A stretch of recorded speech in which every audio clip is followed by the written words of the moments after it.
कि वैध सरकार और लोकतंत्र उत्तरदायी रिस्पॉन्सिबल लोकतंत्र कैसे हो सकता है, और एक रहेगा कि भारत में लोकतंत्र और एक इकोनॉमिक्स रहेगा। इसको आप तेज करने के लिए बढ़ा लीजिएगा स्पीड, हम स्लो बोल रहे हैं थोड़ा। और भारतीय संविधान पे है ये, और आप यहाँ देख सकते हैं भारतीय हमारा संविधान है और भारत का झंडा और जो संसद है उसका फोटो है यहाँ पे। तो हम सीधा आते हैं अपने प्रश्न पे। एक है कि लोकतंत्र उत्तरदायी कैसे मतलब होगा और वैध सरकार का गठन किस तरह कर सकते हैं, और इसको समझने के लिए हमें कुछ बिंदुओं को जानना पड़ेगा। और यह है, पहला है कि जनता की संप्रभुता। तो लोकतंत्र में सर्वोच्च शक्ति जनता के पास होती है, आप सब लोग जानते हैं। और ये भी है कि जनता चुनाव के माध्यम से अपनी पसंद की सरकार चुनती है और इससे सरकार को शासन करने का वैध अधिकार मिलता है। वही सरकार शासन चल सकता है जिसको जनता चुने और उससे उसको वैधता प्राप्त होती है।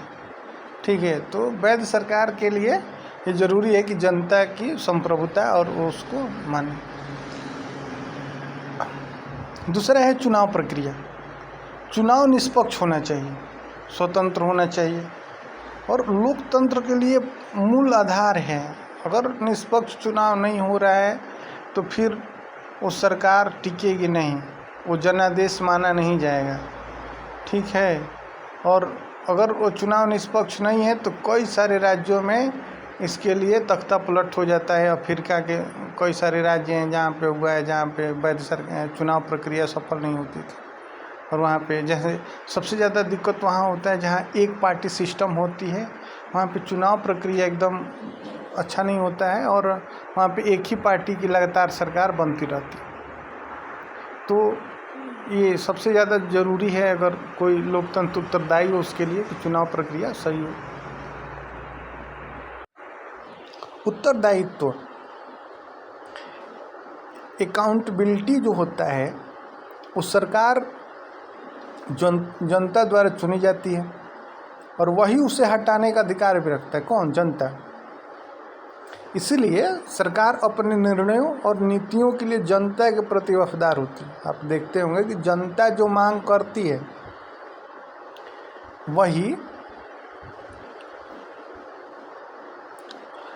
वही चीज़ क्या है सरकार करती है आपकी। कानून का शासन, ठीक है।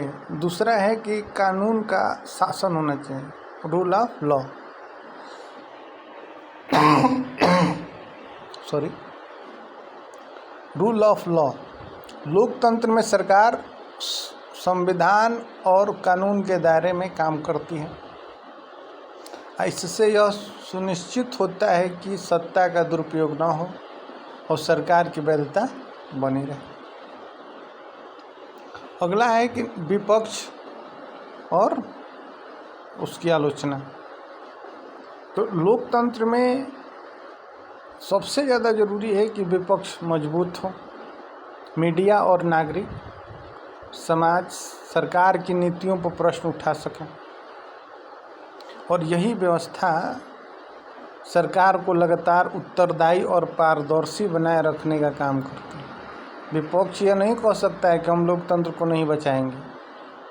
उसका काम है लोकतंत्र को बचाना, लोकतंत्र सरकार से सवाल पूछना। और ये भी नहीं है कि आप संवैधानिक तरीके से जाएंगे, ये नहीं कि जनता को उकसा के और हम वो कर रहे हैं, विद्रोह करा रहे हैं, देश में गृह युद्ध लगा रहे हैं। ये नहीं होना चाहिए। आप संवैधानिक रूप से सरकार पे सवाल उठाएंगे और सरकार का ये कर्तव्य है कि वो जवाब दे। और विपक्ष का ये काम है कि लोकतंत्र में विपक्ष मजबूत होना चाहिए, मीडिया सवाल लगातार पूछे सरकार से। ठीक है। अगला है कि लोकहित की नीतियाँ। तो जनता की आवश्यकताओं और हितों को ध्यान में रखकर सरकार काम करती है। यदि सरकार ऐसा नहीं करती है तो अगली बार जनता उसे बदल देती है, हटा देती है। यही लोकतांत्रिक सरकार की उत्तरदायित्व और वैधता की गारंटी है।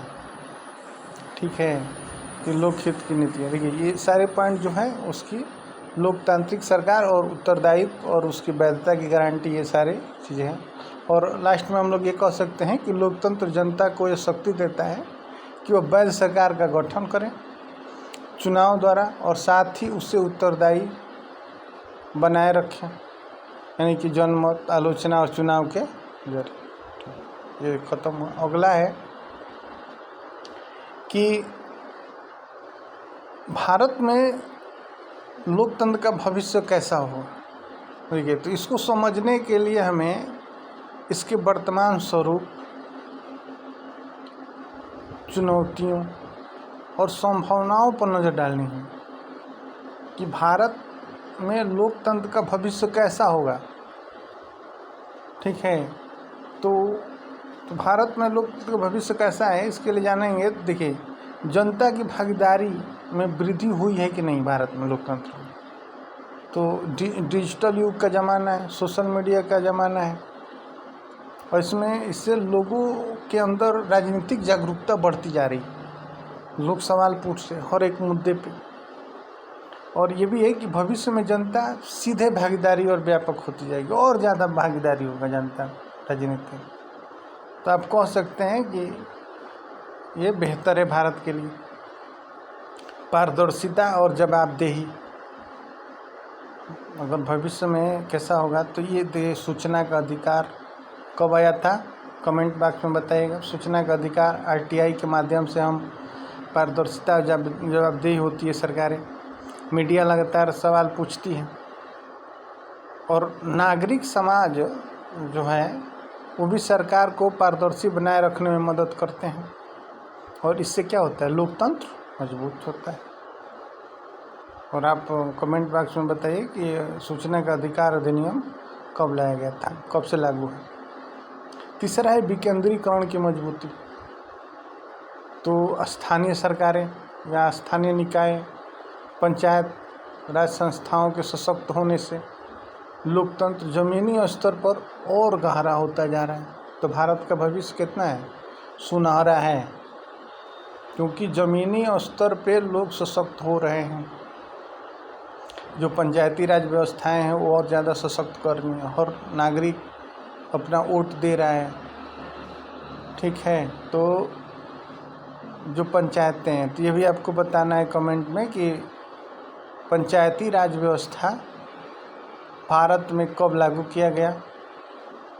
और भारत में एक और प्रश्न है आपके लिए कि सबसे पहले कौन सा गांव था जहां पे पंचायत का चुनाव हुआ, और जब संवैधानिक रूप से पंचायती राज व्यवस्था का गठन कर दिया गया था तब सबसे पहले किस राज्य में लागू किया गया। जब संवैधानिक रूप से किया गया 1993 में, बता दे रहे हैं 1993 में, तो उसके बाद सबसे पहले किस राज्य में पंचायत का गठन हुआ था, चुनाव हुआ था। चलिए अगला है कि युवाओं और महिलाओं की भागीदारी। ये सबसे ज़्यादा ज़रूरी है भारत के लिए कि युवाओं और महिलाओं की भागीदारी सबसे ज़्यादा सुनिश्चित हो। तो भारत के युवा और महिला जनसंख्या राजनीति और नीति निर्माण में अधिक सक्रिय भूमिका निभाएगी, जिससे लोकतंत्र अधिक प्रतिनिधित्व बनेगा। ठीक है, तो इससे भी और उसका भविष्य सुनहरा होता चला जाएगा। चुनौतियां भी काफ़ी ज़्यादा होंगी, जैसे धन बल का, कि वही विधायक और संसद हो सकते हैं जो सबसे ज़्यादा धनी हो, बाहुबल हो। ठीक है, वो बाहुबली समझ रहे हैं आप लोग। जातिवाद पे वो खेल के कि हम इस जाति के हैं, उस जाति के हैं, इस पे खेल के लोग अपना चुनाव जीतेंगे और लोगों को भड़काएंगे। ये सबसे बड़ी चुनौती है हमारे साथ, जातिवाद ख़त्म करना। सांप्रदायिकता कि धर्म के आधार पे बांट के फिर चुनाव जीतना, ये सबसे बड़ी चुनौती। और है फर्जी खबरें, फेक न्यूज। लोकतंत्र के, भारत के लोकतंत्र के लिए सबसे ज़्यादा अगर कोई खतरा है जातिवाद सांप्रदायिकता से भी कहीं बढ़ के आज के ज़माने में, तो वो है फेक न्यूज। और फेक न्यूज के माध्यम से, जो फर्जी खबरें हैं उसके माध्यम से दंगा हो सकता है, लोगों के बीच में पैनिक अफरा तफरी फैल सकती है। तो जो फर्जी है, फेक न्यूज़, ये सबसे ज़्यादा खतरा है, लोकतंत्र को कमज़ोर करने में कोशिश करते हैं। भविष्य में इससे निपटने की ज़रूरत है और इसके लिए हम निष्कर्षतः यही कहेंगे हम लोग कि लोकतंत्र में, भारत में लोकतंत्र का भविष्य आशाजनक है, मतलब बेहतर होगा और ये लगातार विकसित होता रहेगा। और यदि नागरिक सक्रिय, जैसे हम लोग सक्रिय हो जाएं, जागरूकता और बढ़े, जिम्मेदारी बनी रहे, तो भारत का लोकतंत्र और भी उत्तरदायी, पारदर्शी और सशक्त बने। एक इकोनॉमिक्स से प्रश्न है कि आय और गरीबी का आपस में कैसा संबंध है? आय और गरीबी का आपस में कैसा संबंध है? तो आय और गरीबी का आपस में गहरा संबंध है। और इसको अगर हम आसान भाषा में समझें तो ये कह सकते हैं कि आय निर्धारण और गरीबी, देखिए गरीबी की परिभाषा होती है कि अक्सर न्यूनतम स्तर, आय स्तर पर आधारित होती है। यदि किसी व्यक्ति या परिवार की आय इतनी कम है कि वे मूलभूत आवश्यकता जैसे भोजन, वस्त्र, आवास, और इसमें अब आज के ज़माने में आप शिक्षा और स्वास्थ्य भी जोड़ लीजिए, जैसे मूलभूत आवश्यकताओं को पूरा ना कर सके, तो उससे गरीबी की स्थिति हम लोग मान सकते हैं। तो आय, जो पैसा होता है, वो निर्धारित करता है कि व्यक्ति गरीब है या क्या है। देखिए दूसरा है कि कम आय से गरीबी क्या होती है, इंक्रीज करती है, बढ़ती है। तो आय का स्तर जितना कम होगा, जीवन स्तर भी उतना ही नीचा होगा। समझ रहे हैं ना? जीवन स्तर जो क्या होगा वो नीचा होगा। और आय की कमी के कारण लोग कुपोषण, अशिक्षा और खराब स्वास्थ्य जैसी समस्याओं से जूझते हैं। तीसरा है कि आय में असमानता और गरीबी। यदि समाज में कुछ लोगों की आय बहुत अधिक हो और बड़ी संख्या में लोग की आय बहुत कम हो, तो क्या होगा? तो आय में असमानता बढ़ेगी। कुछ लोग बहुत ज़्यादा धनी हैं, कुछ लोग बहुत ज़्यादा गरीब हैं। ऐसे में ये जो असमानता है वो गरीबी की समस्या को और गहरा कर देता है और समाज अराजक हो जाता है। लोग वहाँ पे हत्याएं, लूट वगैरह वगैरह बहुत सारी समस्याएं पैदा हो जाती हैं अगर समाज में हो तो ऐसा। चौथा है कि आय वृद्धि से गरीबी घटती है। अगर आय में वृद्धि होने लगे तो क्या हो जाएगा? गरीबी घटने लगेगी। जब लोगों की आय बढ़ती है तो शिक्षा, स्वास्थ्य और बेहतर जीवन स्तर पर पैसा लोग खर्च करते हैं। इससे गरीबी का स्तर घटता है और समाज में विकास बढ़ने लगता है। यही कारण है कि आप देखेंगे कि आज ही GST आज से लागू हो गया है। GST में दरें कम की गई हैं। इसका अर्थ है कि सरकार चाहती है कि लोगों के पास पैसा बचे और लोग अपने जीवन स्तर को बेहतर करने के लिए उस पैसे को और ज़्यादा से ज़्यादा खर्च करें। ये पांचवा है कि नीति और योजनाओं की भूमिका। जो सरकार नीतियाँ लाती हैं, योजनाएं लाती हैं, उसकी भी बहुत सारी इसके गरीबी और आय में योगदान होता है। जैसे सरकार द्वारा रोजगार, न्यूनतम मजदूरी, ठीक है, सब्सिडी देना कई सारी चीज़ों पे, जैसे आपको खाद पे देना, बिजली पे देना। जैसे बिहार में 125 यूनिट बिजली फ्री देना, वो किसके लिए? और एक है सामाजिक सुरक्षा योजनाएं, जैसे 5 किलो अनाज या 100 दिन का काम। ये सब क्या है कि गरीबों की आय बढ़ाती है और इससे गरीबों को काम मिलता है और अगर आय बढ़ेगा तो गरीबी कम होगी। तो निष्कर्षतः यही हम लोग कहेंगे कि जब आय गरीबी का सबसे महत्वपूर्ण निर्धारक है, कम आय होती है तो गरीबी बढ़ती है, यानी प्लस में होती है, और जब आय में वृद्धि होती है गरीबी कमी होती है, माइनस होती है। तो इसलिए यह आय निवारण में समानता और अवसर की उपलब्धता ही गरीबी को कम करने का मुख्य साधन है। चलिए ठीक है फिर, तो ये रहा आज का, और आशा करते हैं आप लोग सब्सक्राइब करेंगे और ज़्यादा से ज़्यादा लोगों के पास पहुंचा के इन प्रश्नों को देंगे। तो ठीक है, इसको और भी लोगों के पास पहुंचाइए और सुनाइए।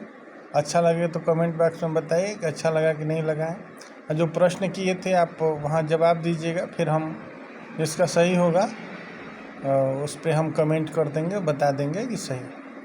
ठीक है, धन्यवाद।